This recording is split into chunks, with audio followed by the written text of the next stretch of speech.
அனைவருக்கும் வணக்கம். இந்த பதிவில் டிஎன்பிஎஸ்சி சிலபஸ் டாப்பிக்கோட எவல்யூஷன் பரிணாமம் இந்த தலைப்பை பற்றி தான் பார்க்க போகிறோம். இந்த பதிவிற்குண்டான தகவல்கள் இவற்றை அடிப்படையாக கொண்டது. எக்ஸாம் பாயிண்ட் ஆஃப் வியூவில் இந்த லெசனுக்கு பின்னாடி இருக்கக்கூடிய கேள்விகளுக்கு உண்டான விடை மட்டும் இல்லாமல் லெசன் இன்டீரியரில் இருக்கக்கூடிய இன்ஃபர்மேஷனையும் சேர்த்தே பார்த்துருவோம். எக்ஸப்ட் 1 or 2 ஆல்மோஸ்ட் லெசனில் இருக்கக்கூடிய ஹைலைட் இன்ஃபர்மேஷன் இந்த பதிவில் கவராக போகுது. பூமியில் முதல் உயிரினங்கள் தோன்றியது நீரில். The first life on earth originated in water. Radiometric dating கதிரியக்க முறையில் ஒரு காலத்தை விண்கற்களை ஆராய்ச்சி செய்வதன் மூலமாக பூமி 4.5 4.6 பில்லியன் ஆண்டுகளுக்கு முன்னாடி உருவாயிருக்கணும் அப்படிங்கிறது அறிவியலாளர்களுடைய கருத்து. இந்த உலகத்தில் ஒரிஜின் ஆஃப் லைஃப் உயிர்கள் எப்படி தோன்றுச்சு அப்படிங்கிற கேள்விக்கு உண்டான பதில் தத்துவ ரீதியாகவோ அல்லது கடவுள்தான் நம்மளை படைத்தார் அப்படின்னு மத ரீதியாகவோ இல்லாமல் ஏலியன்கள் தான் நம்மளை படைச்சது அப்படிங்கிற மாதிரி கட்டுக்கதை ரீதியாகவும் இல்லாமல் அறிவியல் ரீதியாக அறிவியலாளர்கள் என்ன சொல்கிறாங்க அப்படிங்கிறத முடிஞ்ச வரைக்கும் எக்ஸாம் ஓரியன்டாக நான் சுருக்கமாக சொல்கிறேன். ஞாபகம் வச்சுக்க வேண்டிய பாயிண்ட் மட்டும் நான் சொல்கிறேன். ஃபர்ஸ்ட் பாயிண்ட், பெருவெடிப்பு நிகழ்வு. பிக் பேங் மூலியமாக தான் இந்த பேரண்டம் யூனிவர்ஸ் உருவாயிருக்கு. யூனிவர்ஸில் இருக்கக்கூடிய பருப்பொருட்களும் அப்படி தான் உருவாயிருக்கு. செகண்ட் பாயிண்ட், ரேடியோமெட்ரிக் டேட்டிங் கதிரியக்க முறையில் விண்கற்களை ஆராய்ச்சி செஞ்சு பார்த்தபோது பூமியானது 4.5 பில்லியன் ஆண்டுகளுக்கு முன்னாடி உருவாயிருக்கும் அப்படின்னு கருதுகிறாங்க. 1 பில்லியன்கிறது 100 கோடி ஆண்டுகள். தேர்ட் பாயிண்ட், உருவாயிருந்த பூமியானது வெப்ப கோளமாக இருந்திருக்கு. பல விண்கற்கள் சேர்ந்து மோதியதால் தான் பூமி அப்படிங்கிற ஒரு வெப்பக்கோள் உருவாச்சு. சூரியனை பூமி ஒரு சுற்றுவட்ட பாதையில் சுற்றி வந்துட்டுருக்கு. சூரியனிலிருந்து பூமி இருக்கக்கூடிய இடமானது அதிகப்படியான வெப்பமோ அதிகப்படியான குளிரோ இல்லாத உயிர்கள் உருவாக மற்றும் வாழ தகுதியுள்ள ஒரு இடம். ஸோ இந்த அமைவிடத்தை கோல்டிலாக் ஜோன் ஃபார் லைஃப் அப்படின்னு குறிப்பிடுறாங்க. தட்பவெப்பம் குறைய ஆரம்பித்ததுக்கு பின்னாடி பூமியினுடைய கோர் எர்த்து கோர் அப்படிங்கிறது வெப்ப கோளத்தை நம்ம சொல்கிறோம். அதை சுற்றி பாறைகள் உருவாக ஆரம்பிச்சது. அதை ஏர்த் கிரஸ்ட் அப்படின்னு குறிப்பிடுறோம். ஃபோர்த்து பாயிண்ட், அப்போ இருந்த பூமிக்கு ஒரு ப்ராப்பர் வளிமண்டலம் கூட கிடையாது. ஓசோன் லேயரே இல்லாத காரணத்தினால அப்போ பூமியில் இருந்த வாயுக்கள் ammonia, methane, hydrogen and water vapour. அப்போ சூரியனிலிருந்து வந்த புற ஊதா கதிர்கள் அல்ட்ரா வயலட் ரேஸ் வாட்டர் வேப்பரில் இருக்கக்கூடிய ஆக்சிஜனை தனியாகவும் ஹைட்ரஜன் தனியாகவும் பிரிச்சுது. மேலும் தட்பவெப்ப நிலையானது குறைஞ்சதால் வாட்டர் வேப்பர் மழையாக பெய்ய ஆரம்பித்து நீரை உருவாக்குச்சு. அப்படிப்பட்ட நீர் தான் கடலாகவும் பேராளிகளாகவும் பூமியில் உருவாயிருக்கு. முன்னாடி மென்ஷன் பண்ண மாதிரி யூவி ரேஸ், மின்னல், சூரிய ஒளி, அதிலிருந்து கிடைக்கக்கூடிய வெப்பம், அழுத்தம், தட்பவெப்பம் போன்ற பல்வேறு காரணங்கள்னால பூமியில் இன்ஆர்கானிக் காம்பவுண்ட்ஸ் கனிம சேர்மங்கள் மற்றும் கரிம சேர்மங்கள் ஆர்கானிக் காம்பவுண்ட்ஸ் நிறையா உருவாக ஆரம்பிச்சது. ஃபிஃப்த்து பாயிண்ட், இந்த ஆர்கானிக் காம்பவுண்ட்ஸ் நிறைய கெமிக்கல் ரியாக்ஷனுக்கு உள்ளாச்சு. அதனால் பல்வேறு விதமான மோனோமர்ஸ் ஒற்றைப்படி மற்றும் பலபடி பாலிமர்ஸ் உருவாச்சு. Continuous and spontaneous chemical reactions நடந்துகிட்டு இருந்ததால் அது கொசர்வேட்டுகளாக மாறிச்சு. கொசர்வேட்டுகள் அப்படிங்கிறது பார்த்திங்கன்னா இந்த ஆர்கானிக் பாலிமர்ஸ் கரிம பலபடிகளை சுற்றி ஒரு கொழுப்பு உறை லிப்பிட் மெம்பரன் ஃபார்ம் ஆச்சு. இது என்ன பண்ண ஆரம்பிச்சுன்னா சுற்றி இருக்கக்கூடிய பிற கரிம சேர்மங்கள் மற்றும் கரிம பொருட்களை உள்வாங்கி தன்மயமாக்குச்சு. இது நீர்நிலையான கடலில் நடந்தது. ஸோ கொசர்வேட்ஸ் அப்படிங்கிறது ஞாபகம் வச்சுக்கணும். Large colloidal particles that precipitate out in aqueous medium are the first precells which gradually transformed into living cells. கொசர்வேட்டுகள் என்பது திரவ ஊடகத்திலிருந்து திரண்டு வரும் சூழ்மத் திரள்கள். இந்த முதல் முன்னோடி செல்கள் படிப்படியாக மாற்றம் பெற்று உயிருள்ள செல்களாக மாறிவிட்டன. ஸோ அறிவியல் பூர்வமாக உயிருங்கிறது எதை குறிப்பிடுறாங்கன்னா இந்த கொசர்வேட்ஸ் எப்படி தன்னை சுற்றி இருக்கக்கூடிய என்விரான்மெண்ட்டில் இருக்கிற ஆர்கானிக் காம்பவுண்ட்ஸை அப்சர்வ் பண்ணி அசிமுலேட் பண்ணுதோ அந்த மாதிரி ப்ராசஸ் பண்ணக்கூடியதை தான் லிவிங் பீயிங் அப்படின்னு குறிப்பிடுறாங்க.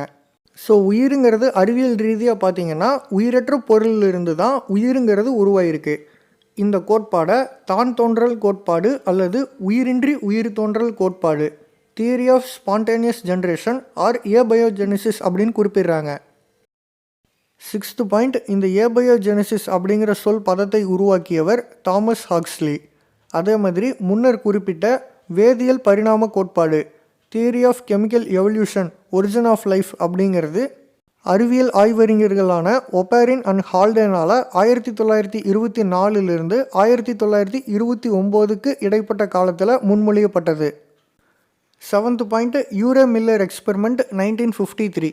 இந்த எக்ஸ்பெரிமெண்ட் மாதிரியே பின்னாடி நிறைய எக்ஸ்பெரிமெண்ட்ஸ் மூலிமா என்ன கண்டுபிடிச்சிருக்காங்கன்னா, முன்னாடி ப்ரொப்போஸ் பண்ண abiogenesis, chemical reaction and chemical evolution மூலியமாக தான் அக்வஸ் மீடியமில் variety and complex organic compound synthesize பண்ண முடியும் அப்படிங்கிறத நிரூபித்தாங்க.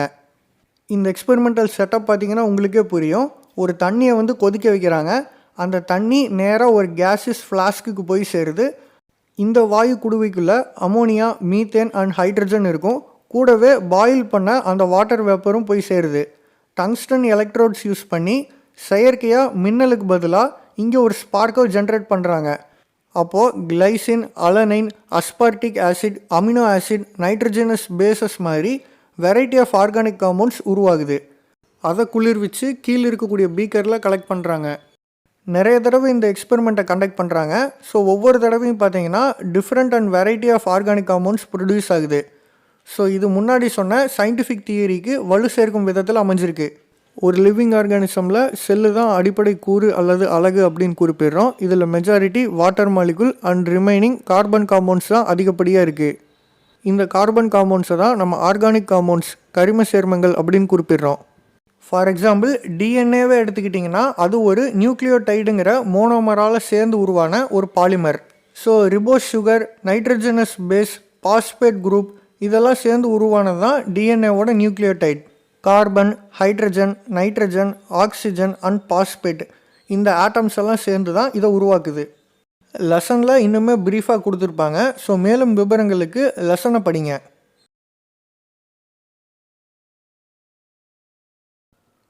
ஒரு இனக்கூட்டத்தில் உள்ள ஒரு சிற்றினத்தின் ஒன்று அல்லது அதற்கு மேற்பட்ட பண்புகளில் ஏற்படும் மாற்றங்கள் அடுத்தடுத்த தலைமுறைகளுக்கு கடத்தப்படக்கூடிய மாற்றங்கள் பரிணாமம் எனப்படும். The term evolution is used to describe heritable changes in one or more characteristics of a population of a species from one generation to other generation. ஒரு செல் இன்னொரு செல்லை உருவாக்கும் போது ஏற்படக்கூடிய ஒரு சின்ன வேரியேஷன் ஆர் மியூட்டேஷன் கூட இன்ஹெரிட் ஆகும். லார்ஜ் ஸ்கேலில் பார்க்கும்போது மைட்டாசிஸ் செல் டிவிஷன் மூலமா இந்த மியூட்டேஷன் ஆர் வேரியேஷன் நடக்காது. ஒன்லி மியாசிஸ் செல் டிவிஷனில் தான் சாத்தியப்படுது. கீழ்கண்டவற்றில் எது ஹியூகோ டி விரிஸின் பங்களிப்பு? Which of the following was the contribution of Hugo de Vries? Answer option A, திடீர் மாற்ற தேர்வு கோட்பாடு, தியரி ஆஃப் மியூட்டேஷன். மியூட்டேஷன் அப்படிங்கிறது சடன் ரேண்டம் சேஞ்சஸ். பேரண்ட்கிட்ட இருந்து இன்ஹெரிட் ஆகிருக்காது, பட் இருக்கக்கூடிய ஆர்கானிசம்லேருந்து நெக்ஸ்ட் ஜென்ரேஷனுக்கு இன்ஹெரிட் ஆகக்கூடியது. மரபு வழி கடத்தலால் திடீர் மாற்ற பண்புகள் கிடச்சிருக்காது. ஆனால் கிடைக்கப்பெற்ற திடீர் மாற்றங்களானது அடுத்த தலைமுறைக்கு கடத்தப்படும். இது இயற்கை தேர்வுக்கு உட்பட்டு நடக்கக்கூடிய ஒரு இனக்கூட்டத்தில் இயற்கையாகவே நடக்கக்கூடிய இனப்பெருக்கத்தினால கிடைக்கக்கூடியதாக இருக்குது. பெரும்பாலான பண்புகள் பெற்றோர்கள்கிட்டேருந்து வந்ததாக இருக்கும். ஆனால் ஒரு சில பண்புகள் புதுசாக உருவாயிருக்கும். இவரோட இந்த சயின்டிஃபிக் தியரிக்கு ஹெல்ப்ஃபுல்லாக இருந்தது இவர் கண்டக்ட் பண்ண எக்ஸ்பெரிமெண்ட்டு. ஈவினிங் பிரைம்ரோஸ் பிளான்ட்டு, ஈனோதீரா லமார்க்கியானா, அந்திமந்தாரை தாவரத்தில் இவர் சோதனையை மேற்கொண்டார். இதோடைய இனப்பெருக்கம் மற்றும் கருவுற்றல் நிகழ்வு எப்படி நடக்கும்னா செல்ஃப் பாலினேஷன், தன் மகரந்த சேர்க்கை. அப்படி இருந்தும் புதுசாக அடுத்தடுத்து உருவாகக்கூடிய அடுத்த தலைமுறை தாவரங்களில் பார்த்திங்கன்னா பெரும்பாலானது பெற்றோர்களை போலவே சாதாரண தாவரங்களாக இருந்திருக்கு, நார்மல் பிளான்ஸாக இருக்குது. ஆனால் ஒரு சில டிஃப்ரெண்ட் மியூட்டன் ஸ்பீசிஸாக இருந்திருக்கு. ஸோ இந்த மாதிரி திடீர்னு ஏற்படக்கூடிய மியூட்டேஷன்ஸ் கூட டிஃப்ரெண்ட் ஸ்பீசிஸை நெக்ஸ்ட் ஜென்ரேஷனில் உருவாக்கலாம் அப்படிங்கிறது இவருடைய கோட்பாடு. வளர்கரு பிளாச கோட்பாட்டை கூறியவர் August Weismann. Who proposed the germ plasm theory? Answer option B, August Weismann. போன பதிவில் பார்த்துருப்போம் லமார்க்கியனோட யூஸ் அண்ட் டிஸ்யூஸ் தியரியை பற்றி. அது தவறு அப்படின்னு நிரூபித்தார் ஆகஸ்ட் வீஸ்மேன். இதற்காக ஒரு சோதனையில் ஈடுபட்டார். 20 தலைமுறைகளாக சுண்டெலிகளோட வாழை வெட்டிட்டு அதை இனப்பெருக்கத்தில் ஈடுபடுத்த வச்சார். ஆனால் ஒவ்வொரு தடவையும் அடுத்த தலைமுறையான புதிதாக பிறக்கின்ற சுண்டெலி வாளோட தான் பிறந்துச்சு. ஸோ இவர் முன்மொழிந்த கோட்பாடு என்னன்னு பார்த்தீங்கன்னா, உடற் செல்கள் சொமேட்டிக் செல்ஸ் ஆர் சொமட்டோபிளாசமில் ஏற்படக்கூடிய சேஞ்சஸ் அடுத்த தலைமுறைக்கு கடத்தப்படாது அப்படிங்கிறது தான். Only gametes are germinal cells are germoplasm, இனச்செல்களில் ஏற்படக்கூடிய மாறுபாடுகள் மட்டும்தான் அடுத்த தலைமுறைக்கு கடத்தப்படும் அப்படின்னு இவர் ஒரு கோட்பாட்டை முன்மொழிந்தார். இயற்கை தேர்வு வழி சிற்றின தோற்றம் என்ற நூலை 1959 வெளியிட்டவர். Who published the book Origin of Species by natural selection in 1859? போன பதிவிலே குறிப்பிட்டாச்சு. Answer option A, Charles Darwin. டார்வினின் கொள்கைகளை பார்ப்போம். அதிகமான இனப்பெருக்க திறன். ஒரு உயிரினம் எப்படி பல சிற்றினமாக உருவாகுது அப்படிங்கிறத தான் இதில் சொல்ல வராரு. முதல்ல இனப்பெருக்கம். ரெண்டாவது, அதிகமான இனப்பெருக்கத்தினால இருக்கக்கூடிய வளங்களானது பகிர்வதில் வேறுபாடு காணப்படுது. இதனால் வாழ்வதற்கான போராட்டமானது உண்டாகுது. ஸோ வாழ்க்கைக்கான போராட்டம். அடுத்து, மியாசிஸ் செல் பகுப்பினால் ஏற்படக்கூடிய வேறுபாடுகள். அதில் பாதகமான வேறுபாடுகள் அந்த உயிருக்கு பாதகமாக அமையுது. சாதகமான வேறுபாடுகள் மட்டும்தான் இயற்கை தேர்வாக அமையுது. So first over population or over production. Next struggle for existence. Third meiotic variations. அதில் ஃபேவரபிள் அண்ட் அன்ஃபேவரபிள்னு இருக்குது. இதில் அன்ஃபேவரபிள் வேரியேஷன்ஸ் அந்த ஆர்கானிசமுக்கு யூஸ்லெஸ்ஸாக அமையும், இல்லைனா ஹார்ம்ஃபுல்லாக அமையும். ஒன்லி ஃபேவரபிள் வேரியேஷன்ஸ் நேச்சுரல் செலெக்ஷனாக அமையுது. தன்னை தகவமைப்புக்கு உள்ளாக்கக்கூடிய உயிரினங்கள் மட்டுமே தப்பி பிழைக்குது. அதைத்தான் சர்வைவல் ஆஃப் த ஃபிட்டஸ்ட் அப்படின்னு குறிப்பிடுறாங்க. இது இருக்கக்கூடிய சுற்றுச்சூழல், வசிப்பிடம் மற்றும் உணவு இதை சார்ந்து இருக்குது. இப்படி தகவமைப்பு அடாப்டேஷன் மூலியமாக பெறப்பட்ட பண்புகளை அடுத்த தலைமுறைக்கு கொண்டு போய் சேர்க்கணும். இன்ஹெரிட்டன்ஸ் ஆஃப் அக்வைர்ட் கேரக்டர்ஸ், மரபு வழியாக பெறப்பட்ட பண்புகள். இந்த ப்ராசஸ் ஒரு சைக்கிள் மாதிரி அடுத்தடுத்த தலைமுறைகளுக்கு போக போக புதிய சிற்றினமானது தோன்றுகிறது. இந்த மாதிரி தான் காமன் ஆன்செஸ்டர் எவல்யூஷனால் நியூ ஸ்பீசிஸை உருவாக்குது அப்படின்னு குறிப்பிடுறாரு. பறவைகள் மற்றும் வண்ணத்து பூச்சிகளின் இறக்கைகள் கீழ்கண்ட எதற்கு எடுத்துக்காட்டாகும்?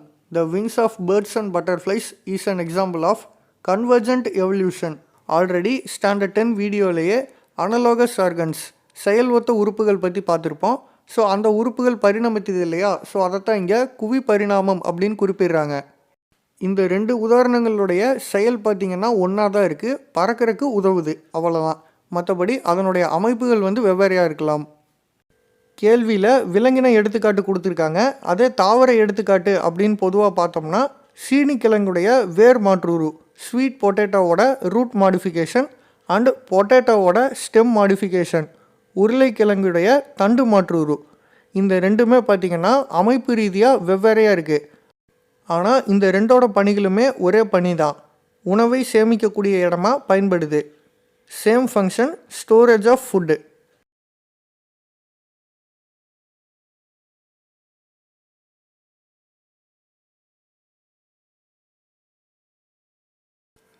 ஆய்வறிஞர்கள் பரிணாமத்தில் தொழிற்சாலை மெலனின் ஆக்கம் என்ற நிகழ்வை சிறந்த உதாரணமாக குறிப்பிடுறாங்க. Industrial melanism is the best example of natural selection. ஒரு சின்ன ஸ்டோரி. பிரிட்டன் நாட்டில் before industrialization Biston betularia, black and white bodied peppered moth, வெள்ளை மற்றும் கருப்பு நிற அந்துப்பூச்சிகள் பரவலாக காணப்பட்டுச்சு.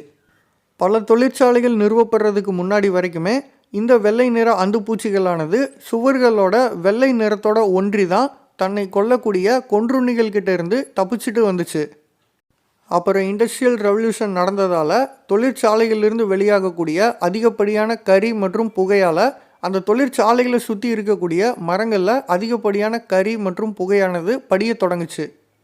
மரங்களை போலவே அந்த தொழிற்சாலைகளை சுற்றி அமைஞ்சிருக்கக்கூடிய வீடுகள்லையும் இது போன்ற கரி மற்றும் புகையானது படிய தொடங்கினதால் சுவர்களின் வெள்ளை நிறமானது மங்குச்சு. இது வெள்ளை நிற அந்துப்பூச்சிகளுக்கு பாதகமாக அமைஞ்சது.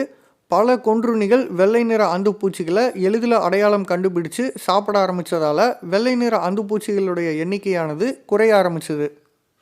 இன்னொரு புறம் கரி மற்றும் புகை படிந்து கருப்பு நிறமாக காட்சியளிக்கக்கூடிய மரத்தண்டுகளில் இருந்த கருப்பு நிற அந்துப்பூச்சிகள் கொன்றுண்ணிகள் கிட்ட இருந்து அடையாளம் கண்டுகொள்ள முடியாததால் தப்பித்தது. இதனால் கருப்பு நிற அந்துப்பூச்சிகளுடைய தலைமுறைகளானது அதிகப்படியாக வளர ஆரம்பித்தது. வெள்ளை நிற அந்துப்பூச்சிகளுடைய எண்ணிக்கையை விட கருப்பு நிற அந்துப்பூச்சிகளுடைய எண்ணிக்கை அதிகமானது. இதில் கவனிக்க வேண்டிய விஷயம் என்னென்னா, இந்த நிகழ்வு பொறுத்த மட்டும் என்னதான் தொழில்மயமாக்கல் மனிதனால் ஏற்படுத்தப்பட்டிருந்தாலும் இங்கே இயற்கை தேர்வு உணவு சங்கிலி வாயிலாக நடந்தது. பாதகமாக அமைஞ்சது வெள்ளை நிற அந்துப்பூச்சிக்கு, சாதகமாக அமைஞ்சது கருப்பு நிற அந்துப்பூச்சிக்கு. இந்த கொஸ்டினை பொறுத்த மட்டும் டைரெக்டாக ஆன்சருக்கே போயிடலாம். தகவமைப்பு பரவல் அடாப்டிவ் ரேடியேஷன் அப்படிங்கிறது பார்த்திங்கன்னா ஒரு உயிரினம் புதுசாக சிற்றினங்களை உருவாக்குது அப்படின்னா அதற்கு காரணம் இயற்கை தேர்வு. எப்படி சொல்லலாம்னா, இருக்கக்கூடிய ஒரு மூதாதையர் ஒரு புதிய வசிப்பிடத்துக்கு போகும்போது அங்கே அதுக்கு கிடைக்கக்கூடிய உணவுகளை உட்கொண்டு தான் அந்த இடத்துக்கு தகுந்த மாதிரி தகவமைப்பை ஏற்படுத்திக்கிட்டால் மட்டும்தான் உயிர் வாழ முடியும். பாடியில் குறிப்பிட்ட ஒரு சில ஆர்கனோட அடாப்டேஷன்ஸ் மூலிமா ஒரு காமன் ஆன்சிஸ்டர்லேருந்து டிஃப்ரெண்ட் ஸ்பீசிஸ் உருவாகுது இல்லையா, இதைத்தான் அடாப்டிவ் ரேடியேஷன் அப்படின்னு குறிப்பிடுறாங்க. இதற்குண்டான best example Darwin finches, Darwin குருவிகள். 14 விதமான சிற்றினங்கள் 14 டிஃப்ரெண்ட் ஸ்பீஷஸ் ஒரு காமன் ஆன்செஸ்டர் பேர்ட்லேருந்து உருவாயிருக்கு. கிட்டத்தட்ட 20 லட்சம் ஆண்டுகளுக்கு முன்னாடி கேலோபகஸ் தீவுக்கு அந்த குருவி வந்திருக்கு. அந்த குருவி இனங்கள்லேருந்து 14 விதமான சிற்றினங்கள் உருவாகிறதுக்கு உண்டான காரணம் அந்த தீவில் கிடைக்கப்பட்ட கள்ளி தாவரத்தின் மகரந்த தேன், விதைகள், பூச்சிகள் போன்ற பல்வேறு விதமான உணவுகளை உட்கொண்டு வாழ வேண்டிய கட்டாயத்துக்கு அந்த குருவியினம் தள்ளப்பட்டுச்சு. இதனால் இந்த காமன் ஆன்செஸ்ட்ரல் ஸ்பீஷஸோட ALX1 ஜீன் DNA மாற்றத்துக்கு உள்ளாச்சு. இதனால் அது உணவு உட்கொள்ளக்கூடியதற்கு தகுந்தாற் போல் அலகுகளானது வெவ்வேறையாக உருவாகி புதிய 14 விதமான சிற்றினங்களை தோற்றுவிச்சுது. ஸோ நேச்சுரல் செலெக்ஷன்னால தான் இந்த அடாப்டிவ் ரேடியேஷன் நடந்திருக்கு. டார்வின் ஃபின்ச்சஸ் மாதிரி வேறு சில எக்ஸாம்பிள்ஸும் பொதுவாக இருக்குது. ஆஸ்திரேலியன் மார்சூபியல்ஸ், ஆஸ்திரேலிய பை பாலூட்டிகள் மற்றும் நார்த் அமெரிக்கன் பிளசண்டல் மெமல்ஸ், வட அமெரிக்க நஞ்சுக்கொடி பாலூட்டிகள். இயற்கைக்கு தகுந்தாற் போல் இயற்கை தேர்வு முறையால் சுற்றுச்சூழலுக்கு ஏற்றாற் போல் வசிப்பிடம், உணவுக்கேற்ற மாதிரி தகவமைப்புக்கு உள்ளாக வேண்டியிருந்தது. இதனால் பொதுவான முன்னோர்களிடமிருந்து 200 புதிய சிற்றினங்கள் உருவாச்சு. ஒரு உயிரினத்தின் பரிணாம வரலாறு எவ்வாறு அழைக்கப்படும்? Evolutionary history of an organism is called phylogeny, இன வரலாறு. சில சமயம் தமிழில் தொகுதி வரலாறு அப்படின்னு கொடுக்கலாம். ஸோ ஆண்டோஜெனி அப்படிங்கிறது தனி உயிரினுடைய வரலாறு. ஆல்ரெடி ஸ்டாண்டர்ட் 10 லெசனில் பார்த்தது தான் உயிர்வழி தோற்ற விதி, பயோஜெனட்டிக் லா. ஏர்னஸ்ட் ஹெக்கல் என்ன சொல்லியிருப்பான்னா, ஆண்டோஜெனி ரீகேபிட்டுலேட்ஸ் ஃபைலோஜெனி அப்படின்னு சொல்லியிருப்பார். சுருக்கமாக ABCD லெட்டர் வரிசையில் ஓ கடுத்து பி வருது இல்லையா, ஸோ OP அப்படின்னு ஞாபகம் வச்சுக்கோங்க. இந்த விதியின்படி தனி உயிரியின் வாழ்க்கை சுழற்சியானது அது சார்ந்துள்ள தொகுதியினுடைய வளர்ச்சியை பொறுத்தது, அல்லது தனி உயிரின் கரு வளர்ச்சியானது அது சார்ந்துள்ள இன வரலாற்றை பொறுத்துள்ளது.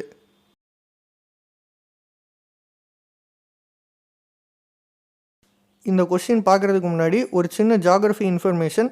ராக் சைக்கிள் பற்றி படிச்சிருப்பீங்க. மெட்டமாஃபிக் ராக் உருகுச்சுன்னா அது எரிமலை குழம்பாக மாறுது. அது கொஞ்சம் தணிஞ்சதுக்கப்புறம் இக்னியஸ் ராக்காக உருமாற்றம் அடையுது. பின்னாடி அந்த இக்னியஸ் ராக் செடிமெண்ட்ஸாக மாறி செடிமெண்ட்ரி ராக்காக ஃபார்ம் ஆகுது.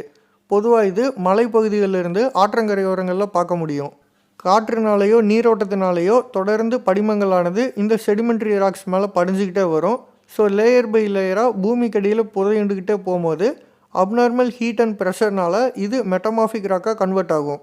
திரும்ப பூமியில் ஏதாவது ஒரு எரிமலை வெடிப்பின் மூலமாக இந்த மெட்டமாஃபிக் ராக் மேக்மாவாக வெளியே வருது. ஸோ இது ஒரு சைக்கிள் மாதிரி கண்டினியூ ஆகிட்டே இருக்கும். புதை படிமங்கள் பொதுவாக எங்கே காணப்படுகின்றது? Fossils are generally found in sedimentary rocks, படிவு பாறைகள். பொதுவாக மனித நாகரிகம்னு எடுத்துக்கிட்டிங்கன்னா ஆற்றங்கரையோரம் தான் வளர்ந்து வந்திருக்கு.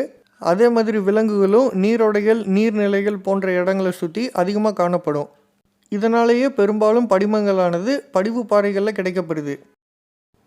புதை படிமங்களின் வயதை தீர்மானிக்க உதவுவது கார்பன் முறை வயது கண்டறிதல். The age of fossils can be determined by carbon dating or radio carbon dating. Already standard 10 லெசன்லேயே பார்த்துருப்போம். இந்த வழிமுறையை கண்டறிந்தவர் WF லிபி. ஊர்வன இனத்தின் பொற்காலம் மீசோசோயிக் பொற்காலம். The golden age of reptiles was Mesozoic era. So முதல்ல எரா வந்து மீசோசோயிக் எரா. நெக்ஸ்ட்டு பீரியடு எந்த பருவம் அப்படின்னு பார்த்தோம்னா அதை 3ஆக பிரிச்சிருக்காங்க. Triassic, Jurassic and Cretaceous. இந்த 3 பருவங்களையும் நினைவில் வச்சுக்கணும். கோல்டன் ஏஜ் ஆஃப் டைனோசஸ், டைனோசர்களின் பொற்காலம் எது அப்படின்னு கேட்டாலும் இந்த பாயிண்ட்ஸை மறந்துடக்கூடாது. எந்த காலம் மீன்களின் காலம் என அழைக்கப்படுகிறது? Which period was called age of fishes?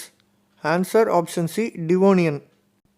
Palaeozoic era. Palaeozoic பெருங்காலத்தை பொறுத்த வரைக்கும் 2 பாயிண்ட்ஸ் ஞாபகம் வச்சுக்கணும். ஒன்று மீன்களின் காலம்.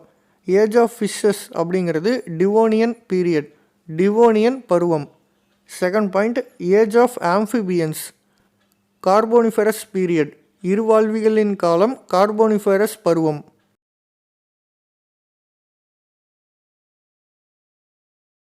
நவீன மனித இனம் எந்த காலம் அல்லது எந்த பருவத்தை சேர்ந்தது? Modern man belongs to which period? கொஸ்டினில் பீரியட் அப்படின்னு தெளிவாக கொடுத்துட்டாங்க. ஸோ ஆன்சர் வந்து ஆப்ஷன் ஏ, குவார்டர்னரி. இதே கொஸ்டினில் ஒரு சில சின்ன சேஞ்சஸ் பண்ணி கேட்குறாங்க அப்படின்னு எடுத்துக்குவோம். பருவம் அல்லது காலம் அப்படிங்கிறக்கு பதிலாக சிறுகாலம், பீரியடுங்கிறக்கு பதிலாக எப்போக் அப்படின்னு கேட்டிருந்தாங்கன்னா Pleistocene. Second point, human evolution started in Tertiary period, Pliocene எப்போக்.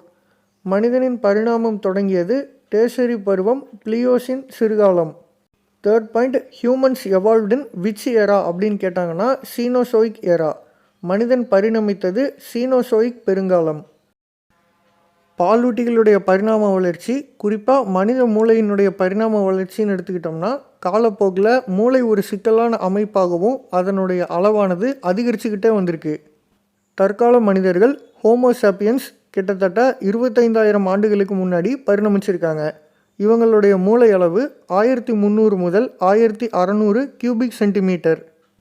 ஹோமோசாப்பியன்ஸின் முன்னோர்கள் நியாண்டர்தால் மனிதர்கள் அப்படின்னு கருதப்படுறாங்க. இவங்களுடைய காலகட்டம் சுமார் 34,000 ஆண்டுகளுக்கு முன்பிருந்து 1,00,000 ஆண்டுகள் வரை இருக்கலாம் அப்படின்னு சொல்கிறாங்க. பிரசன்ட் ஜெர்மனியோட நியண்டர் பள்ளத்தாக்கிலிருந்து இவங்களுடைய மண்டையோடுகள் கிடைக்கப்பட்டிருக்கு. இவர்கள் வாழ்ந்ததற்குண்டான சான்றுகளும் அங்கிருந்து கிடைக்கப்பட்டதால் அந்த பள்ளத்தாக்கினுடைய பெயர்கள் இந்த மனிதர்களுக்கு சூட்டப்பட்டது. இந்த மனிதர்களுடைய மூளை அளவு, பிரெயின் கெப்பாசிட்டி எவ்வளவு அப்படின்னு கொஸ்டினில் கேட்டிருக்காங்க. Answer option D, 1400 cubic centimetre அல்லது கன சென்டிமீட்டர். இன்னொரு கூடுதல் தகவல், இவர்களின் முன்னோர்களின் மூளை அளவு எவ்வளவு அப்படின்னு கூட கேட்கலாம். Australopithecus 350 to 450 cc, homo habilis 650 to 800 cc, homo erectus 900 cc. பாடத்தில் முக்கியமாக குறிப்பிட்டிருக்கக்கூடிய மனித பரிணாம வளர்ச்சியின் படிநிலைகளை பற்றி இப்போ பார்ப்போம். முதல்ல மனிதர்கள் வந்து பாலூட்டி இனத்தை சார்ந்தவங்க. பாலூட்டிகள், அதற்கு அடுத்து ஹோமினிட்ஸ், நெக்ஸ்ட்டு ட்ரையோபிதிகஸ், அடுத்து சிவாபிதிகஸ், ராமாபிதிகஸ், அடுத்து ஆஸ்ட்ரலோபிதிகஸ், நெக்ஸ்ட்டு ஹோமோ ஹெபிலிஸ், அடுத்து homo ergaster and homo erectus, அப்புறம் நியாண்டர்தல் மேன், அப்புறம் க்ரோ மேக்னான். யூரோப்புக்கு உண்டான இப்போ இருக்கக்கூடிய கொக்காசியன் ரேஸுக்கு உண்டான முன்னோடி அப்படின்னு சொல்கிறாங்க. அடுத்து ஹோமோ சாப்பியன்ஸ், இப்போ இருக்கக்கூடிய மாடர்ன் ஹியூமன் பீயிங். இவ்வாறு நவீன மனிதனின் முன்னோடிகள் ஆப்பிரிக்காவில் தோன்றி பின்னர் ஆசியா, ஐரோப்பா உள்ளிட்ட உலகின் பல்வேறு பகுதிகளுக்கு சென்றனர். அவர்கள் வசித்த இடம், சுற்றுச்சூழல், கிடைத்த உணவு மற்றும் பழக்க வழக்கங்கள் காரணமாக பல்வேறு மனித இனங்கள் தோன்றின. எக்ஸப்ட் ஃபியூ பாயிண்ட்ஸ், மேக்ஸிமம் லெசனில் இருக்கக்கூடிய ஹைலைட்ஸை வந்து நான் கவர் பண்ணிட்டேன்னு நினைக்கிறேன். இதோட இந்த வீடியோ வந்து நம்ம கம்ப்ளீட் பண்ணிப்போம். தொடர்ந்து இணைந்திருங்கள். நன்றி.